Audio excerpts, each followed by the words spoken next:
everyone, it's Lizzie. My hairdryer broke, so this look is called Au Naturel. Yes, I'm a natural pink.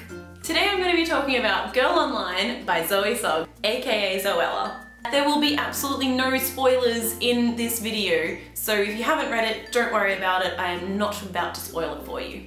So I know that there are countless other reviews of Girl Online out there on the internet, whether it's on YouTube or in a written form, but something that Penny said in the final blog post, again, not revealing any spoilers, every time you post something online, you have a choice. You can either make it something that adds to the happiness levels in the world, or you can make it something that takes away from them. This book certainly added to my happiness level, and I thought, I've posted rant videos about things that I haven't liked, so why don't I post a video about something that I really liked and made me happy? Ta-da! This video is here. The first thing I'm going to mention that I really liked about the book was the cover. Like it or not, we do actually judge books by their covers, literally and figuratively. I love the photos on the cover, and there's also the fairy lights, which is very Zoella. And I love the colour. Blue's one of my favourites, so.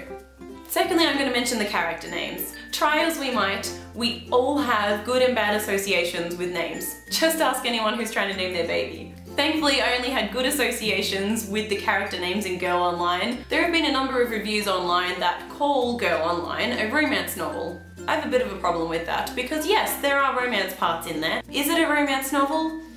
I wouldn't really say that. It has adventure, but it's not an adventure novel. It's more of like a self-discovery novel. And yes, it deals with relationships, but it deals with a romantic one, friendships, and family ones. Overall, it's not a romance novel for me. And I believe that the romance parts were dealt with really well, and they weren't done in a mushy way, which I do think is very important to note. I think whether you're a girl or a guy, and regardless of your relationship status, Girl Online is incredibly relatable. That is one of the most appealing factors of this book, I believe. As I said, it is more of a self-discovery novel. It deals with those awkward teenage years and the relationships you go through while dealing with those. And it doesn't have a really feminine point of view either. She doesn't like the way she looks, sure, and she struggles with her hair. It isn't a stereotypical girl's point of view, which I think is really great and makes it so much more relatable.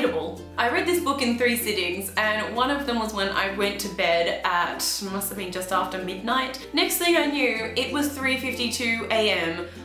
Around about maybe 2 AM, I didn't check the time, I came across a part that I thought was just hilarious, and I'm gonna read it to you. Again, no spoilers, it's just hilarious. So they're eating spaghetti bolognese, and as you do when you eat spaghetti or you slurp it, you get sauce on your face. This is a conversation between Noah and Penny, by the way. Here, he says, picking up his napkin. Let me get that. And he moves closer and gently wipes the tomato sauce from under my eye, and from over my eye, and from my forehead, and from my chin, and from my upper lip, and my lower lip. And seriously, I say, staring at him, did I really get sauce all over my face? He shakes his head. No, I just like dabbing girls' faces with napkins. It's a fetish of mine. Don't worry, my shrink says it's harmless. Laughing, I pick up my own napkin and wipe the sauce from his forehead. Aha, you have the same fetish, Noah says, laughing. I told you have loads in common. So as I said, I read that at maybe 2 or 3 AM. I legitimately read that part about 6 times and could not stop laughing every time I read it. I don't know. It's so funny and so relatable.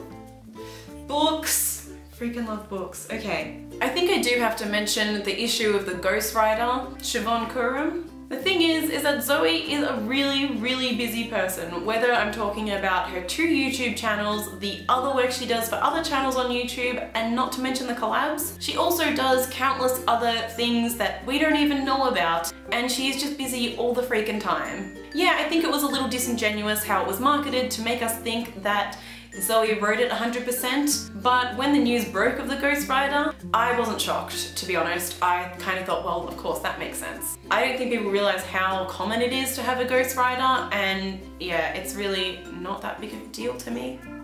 I was laughing and smiling throughout the entire book, and I was also kind of hiding my face from the awkward, embarrassing moments that I related to.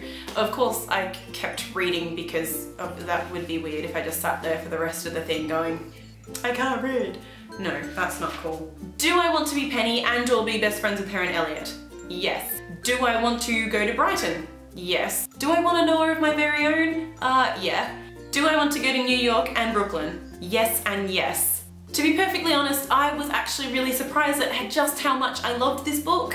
My initial thoughts were something like, yeah, it's by Zoe and I love her channels and I love pretty much everything she does, so I'm gonna like this book. But I just really loved this book. I don't know what it was about it, a combination of everything I've just been talking about. Yeah, the ending was predictable, but to be honest, if the ending didn't end the way that I was predicting it would, I would have been upset and I wouldn't have asked my money back, but something like that. Anyway, that's it for this video. I hope you enjoyed this kind of book review thing. And if you did, please let me know because I love reading. I don't know if you know that already, but I really do. And I would like to share some more thoughts on other books that I read as well, so if you'd like that, just let me know. Please remember to give this video a thumbs up and subscribe if you would like to, and I hope I see you again in my next video. Bye!